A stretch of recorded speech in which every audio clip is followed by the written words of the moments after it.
kamusta kayo? So ngayon, gaya ng ipinangako ko dun sa last video, nag-unbox tayo ng fishing gear, yung 1,000 peso fishing gear challenge natin.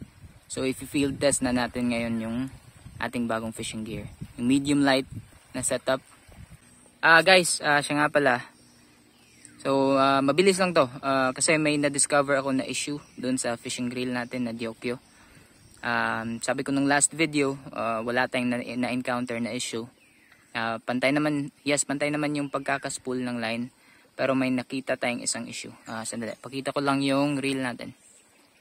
Yung issue na nakita natin, although pantay naman yung pagkakaspool ng line, pero hindi siya dumidikit dito sa wall, dito sa gilid, yung wall talaga ng spool niya. Hindi dumidikit yung line, baba at sa taas, hindi siya dumidikit. So hanggang dito lang siya. So ang nangyayari, nahuhulog yung braided line. Hindi na siya mahigpit yung pagkakaspool niya. Kaya kapag nagcast ka, sumasabit dun, nagkukos siya ng pagbubuhol ng linya. Nung nakita ko yung issue, tinry ko agad. Gumamit tayo ng mabigat na lure, 8 grams.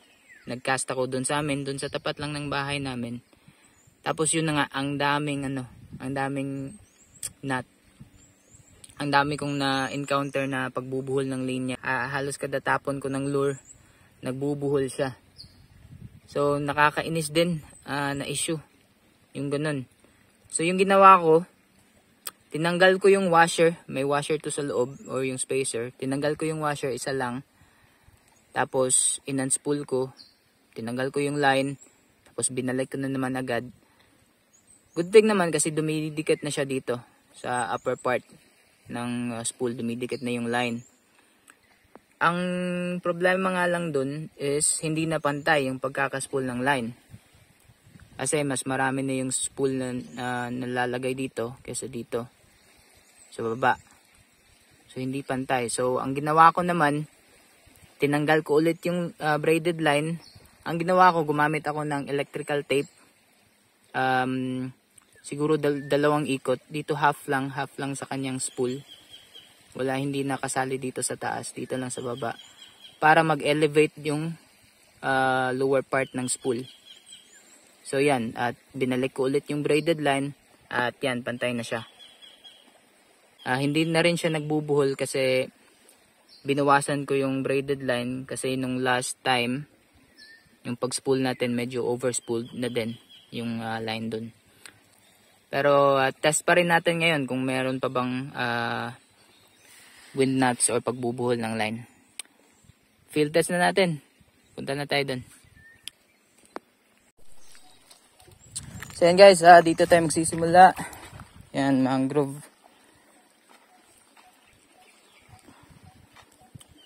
So sana may medali tayo. So ito yung lure na gagamitin natin. Kasama din to sa nabili natin. So field test din natin to. Sabi dun sa seller 7 grams to, pero hindi naman siguro. Parang ano lang. Parang 5 grams lang. Magaan. So try natin to.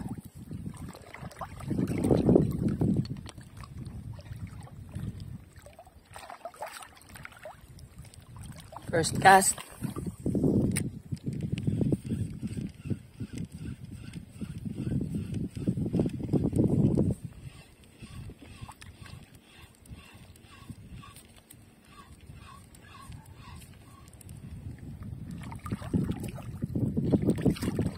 Parang hindi naman sinking minnow guys. Lumulutang. Hindi maganda yung langoy ng lure. At saka hindi siya mabigat. Hindi siya 7 grams.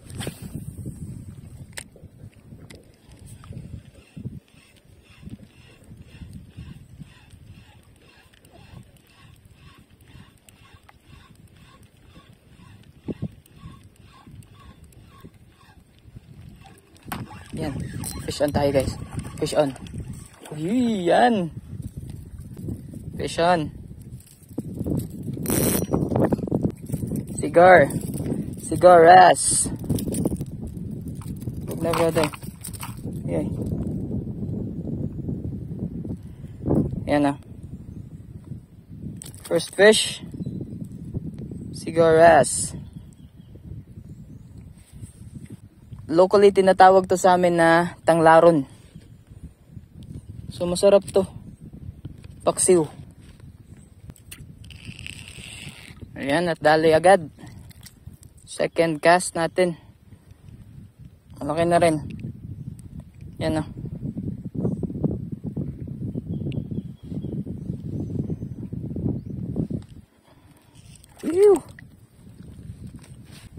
Effective naman pala. So magaan lang siya. Hindi maganda yung langoy niya. Para sa akin hindi maganda yung langoy niya. Pero nakakahuli pa rin. Yan. Grabe guys, walang laban yung isda. Yung kung ultralight yung ginamit mo, yung ganun kalakihan na isda, may laban na yun eh. Tumutunog na yung reel mo dun. Pero dito sa medium light wala. Para kang walang hinihila. May namamana pala dyan sa tapat natin guys.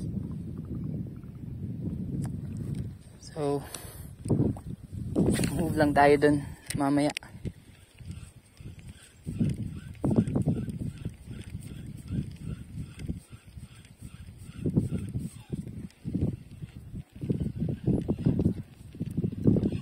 Ang pangit talaga ng langoy guys. Hindi ko trip yung langoy niya.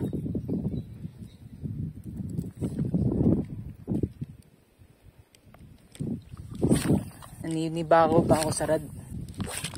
Ayan. Eto na. Ito na yung sinasabi ko. Ayan o. Hindi ko alam kung nakikita sa camera.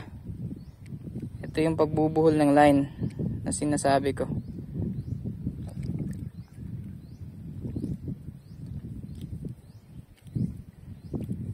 Di ba? Masaya. Ito na. Ito na nga yung issue.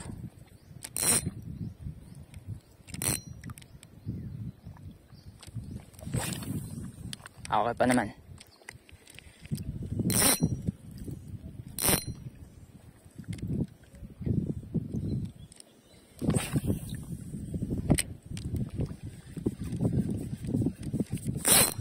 Okay, fish yan guys. Yan. Ay, wala. Sayang. Hindi na set yung hook. Strike lang pala.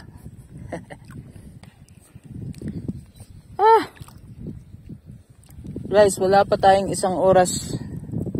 Wala pang 30 minutes na nagkakast. Ramdam ko na yung bigat. Nangangalay na yung kamay ko. Mabigat talaga.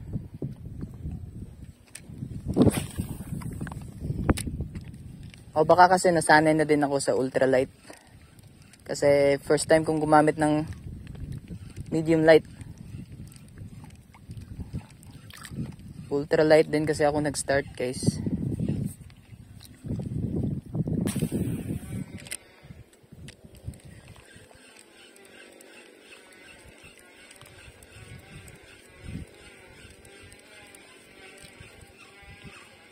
Uy, may isda.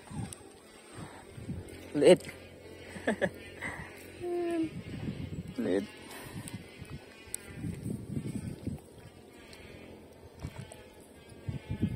Sumabit pa. Okay. Yan. Sige, water break muna tayo. Dito tayo sa loob ng mangrove. Bakawan.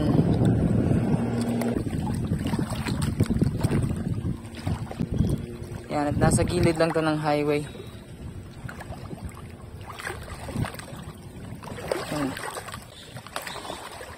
Yan. Yan, inom muna tayo ng tubig saglit tapos balik lang tayo mamaya. Yan, tapos na tayo minom ng tubig. Balik. Hagis tayo.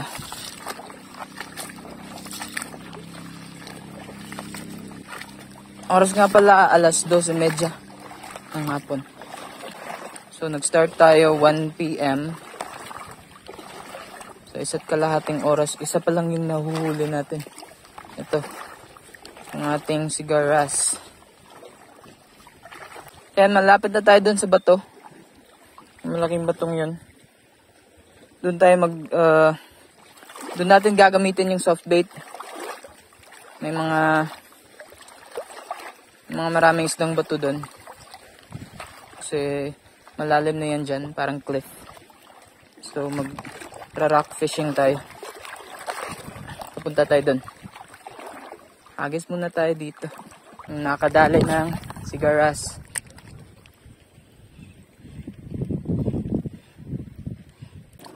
So yan, malapit na tayo dun sa bato. Eto, dito. Ano na to? Resort. So, lalampasan lang natin yan. Punta tayo dun sa bato. Uy!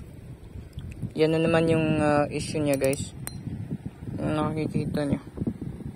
Hindi ko alam kung kita. Yan na. Yan. Diba?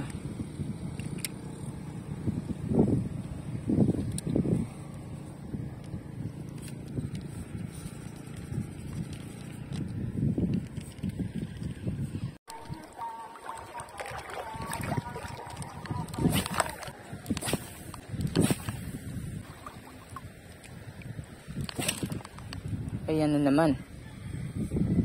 Yung sinasabi ko. Pangatlo na to ngayon. Ayan, kung makikita nyo guys, lumuluwag yung line nya. Kita ba? Ayan o. Ganyan yan. Yan yung issue nya. Nandito na tayo sa bato. Start tayo dito.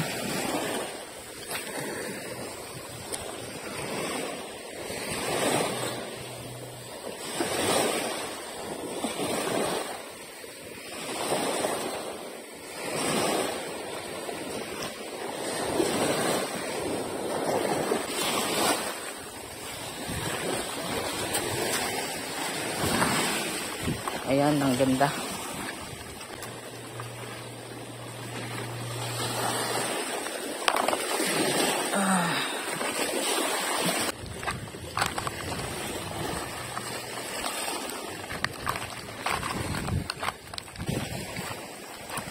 Spot na rin to ng mga nanglalambat.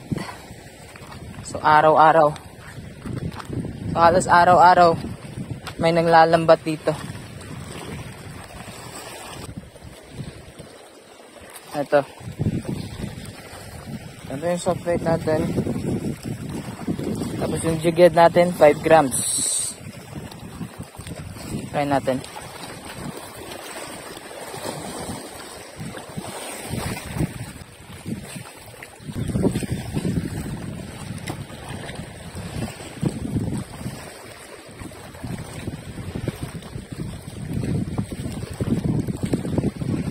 Ayun. Station. Maliit lang. Parang tiki. Tiki nga. Yan na. Tiki. Yan tawag sa amin ito na torike. Yan. Bye-bye. Wala. Hindi naman kami kumakain nun. Pero pwede na sana yon sa aso. Tinry namin kainin yun. Prito. Yung laman niya, parang buhangin. Parang kumakain ng buhangin. Kasi sa kabila.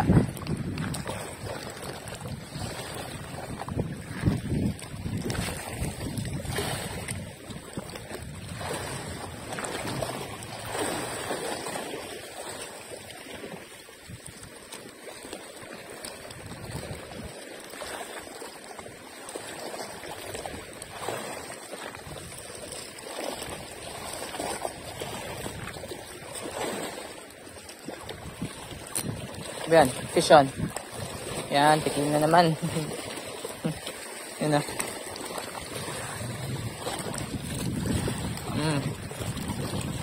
Wala ulit.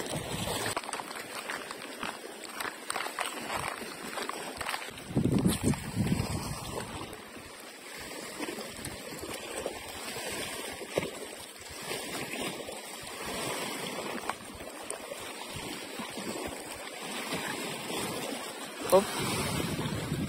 Yan, pisyan. Lapo-lapo sana. Lapo-lapo sana. Tikim na naman. Yan.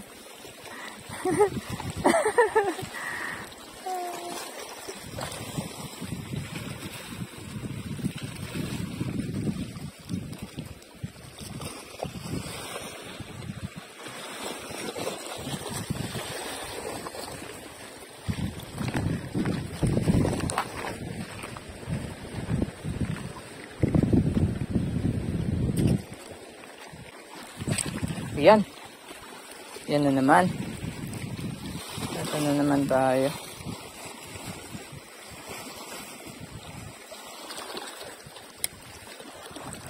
Ngayon naman, ito yung problema. Kasi, nagka-knot na siya. Ano? Mayroon na siyang knot. So, check natin kung kaya nating tanggalin. Ayan, hindi na. So yan, nagka-knot siya. Puputulin natin to. Kailangan natin itong putulin. Baka pag-cast natin doon pa maputol. So, mawala yung lure natin. Ayan.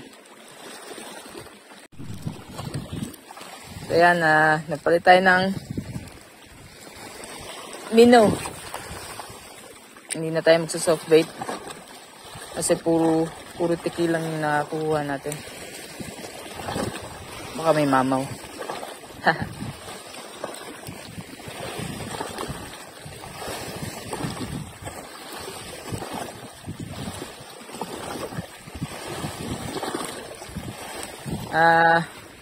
Yung dalawang bangka na nandun, nanglalambat yan sila.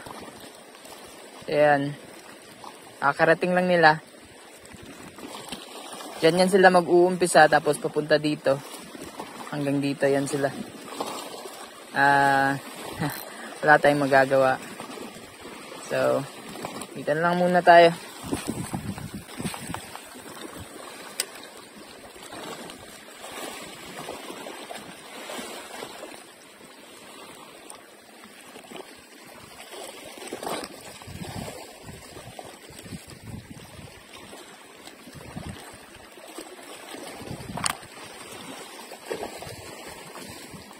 So, unahan natin sila doon sa may magandang part na yun.